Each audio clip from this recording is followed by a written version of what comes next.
Okay, a little problem I've had with this vehicle, scraping sound. Right now you can hear nothing.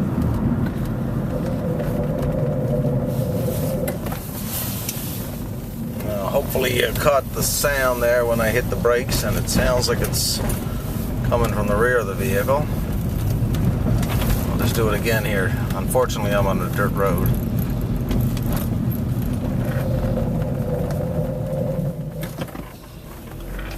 So, gotta look into that. Sounds like maybe pads are worn out in the rear, or I got a warped rotor.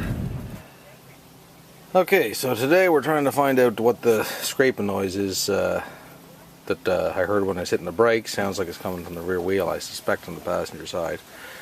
Starting to jack this. For this scenario, because it's coming from the back and it's when we're hitting the brakes, I'm going to have to jack both wheels here.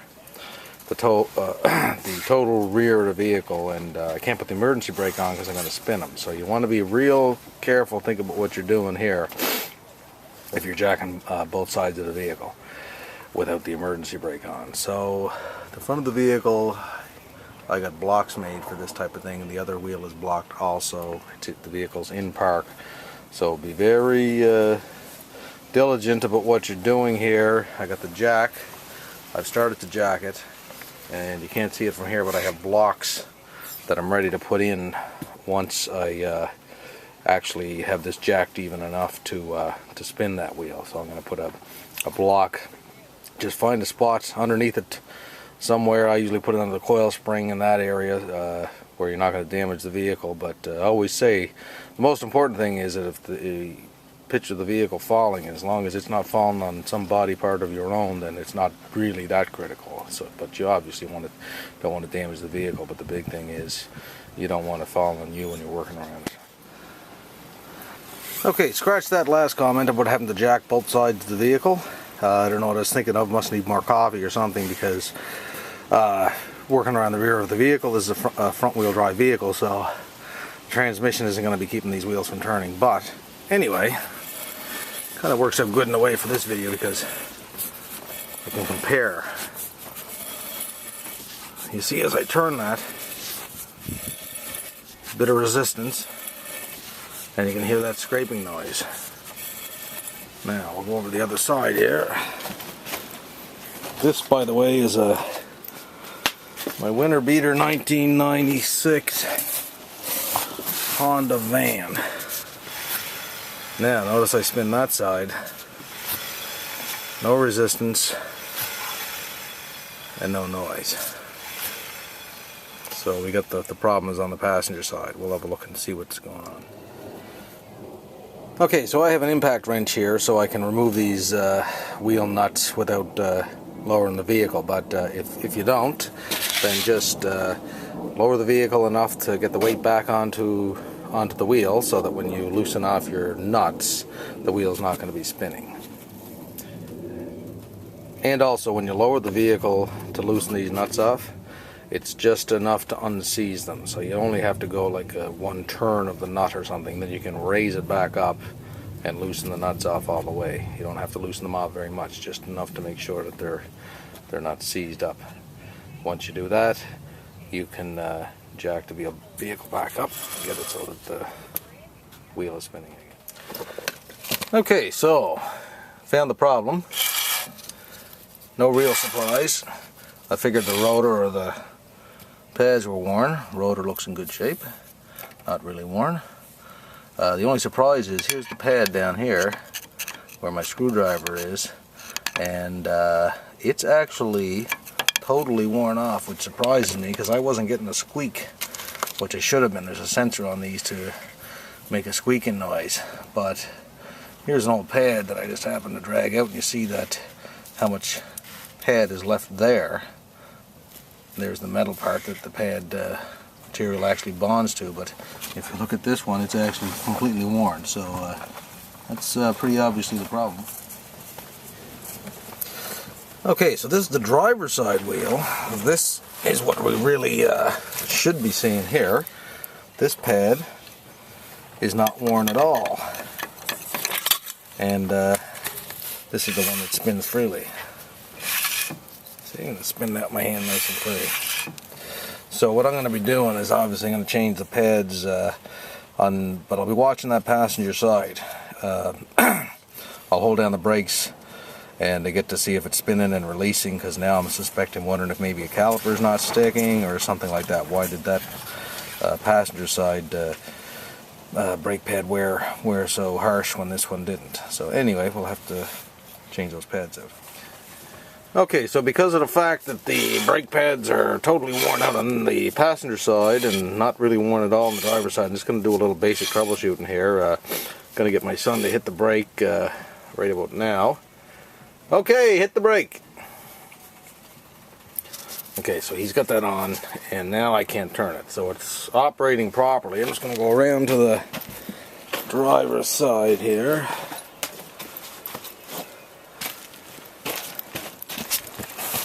Because it's possible that maybe it's the driver's side that's in trouble, right? The passenger side is worn out, but that could be that maybe the driver's side brake is not actually working.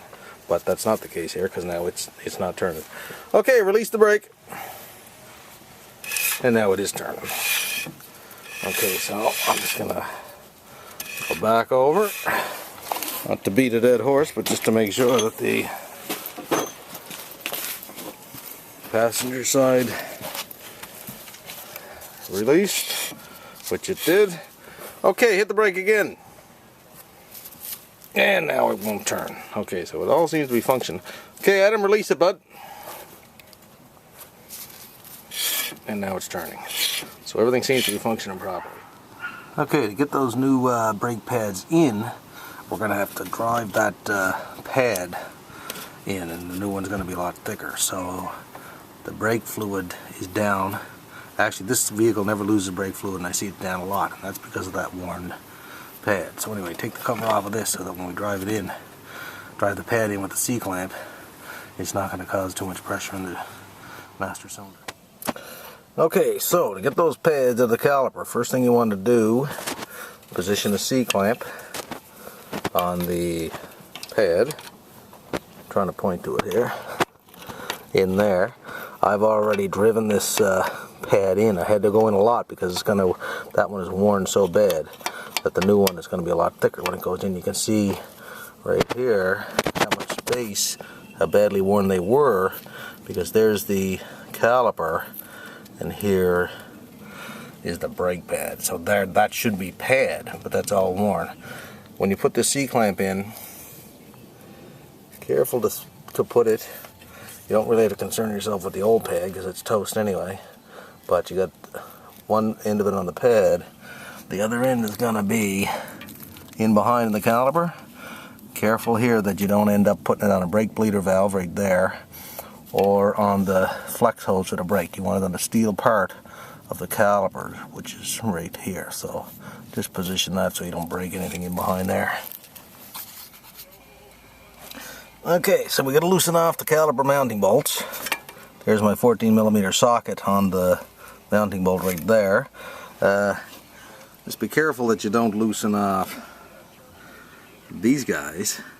That's the slider bolts for the caliper. No need to take them off unless you want to, you know, clean them up and that kind of thing, which I might do here. But to get this caliper off, you just loosen these off. Now you could just loosen off the bottom one in this particular vehicle, which is a Honda Odyssey, and just flip this up. This will flip up and take the pads out. But I find it just as easy myself, just take the whole thing off, and that way I get a chance to clean all the crap and dust off of it.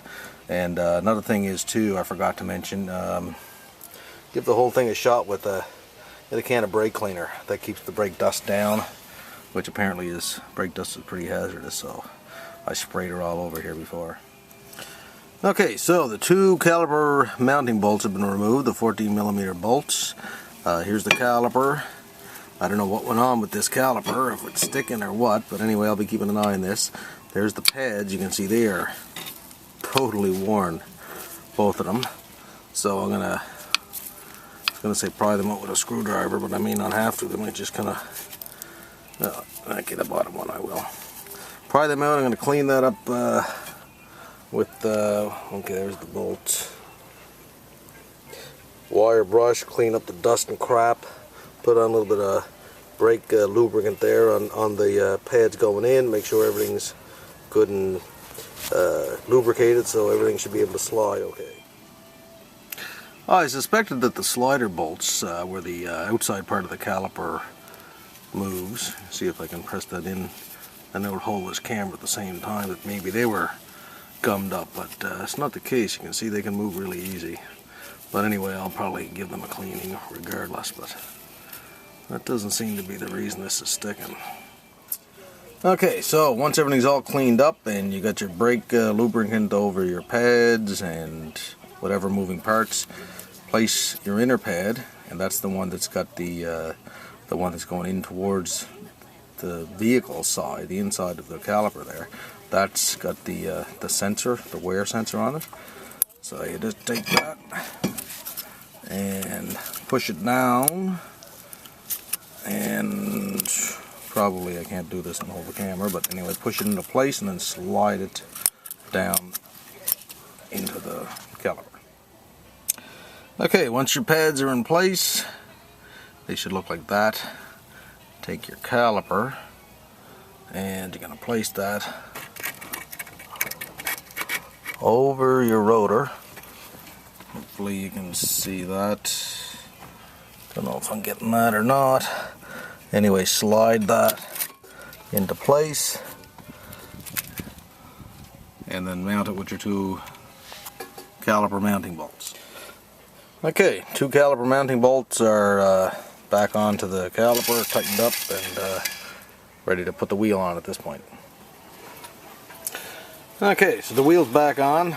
I've tightened these up snug enough so that they're all evenly, do a crisscross pattern too when you put the wheel back on. This bolt, that bolt, the one across from it, that kind of thing, and then just keep tightening them a little bit more so that everything is evenly snug. I'm going to lower it down, put a bit of weight on it, and then tighten them up to, according to the manual for this thing, 80 foot-pounds. Anyway, that should be it for this video. Oops, one other thing I forgot to put in the video. You got to cover your master cylinder, put that cover back on. Check your level, make sure it didn't go way up when you did this. You might have to suck some out with a turkey baster if it did, but in this case it didn't.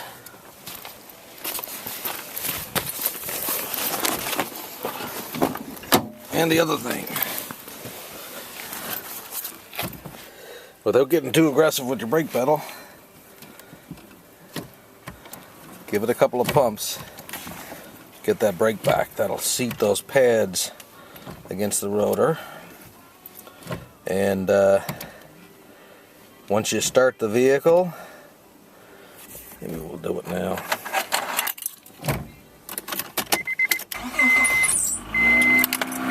Now your power brake booster is in, so give it another couple of, just not too heavy, but just pump it to get that brake back, which we have now. And just be careful when you first go to put it in gear. Make sure you, because you've been working on the brakes, make sure that you've got a good solid brake, and just kind of move it slowly. Hit the brakes a couple times before you even really get on the road, just maybe in your driveway or whatever. Make sure everything is good again. Anyway, that really is the end of this video this time.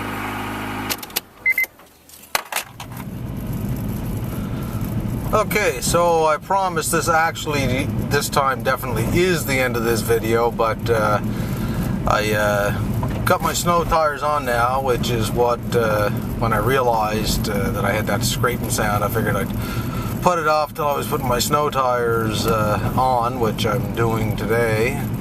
Canadian winter is about to hit, so anyway, I'm just doing a test drive here, and I figured I might as well tape this also, because I'm going to hit the brakes right now.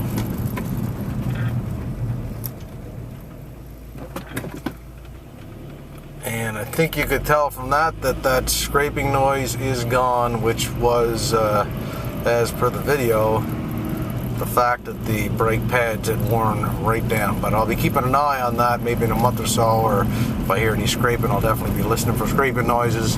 And in a month or so, I'll pull that wheel off regardless and just have a look and see if those pads aren't wearing down abnormally fast.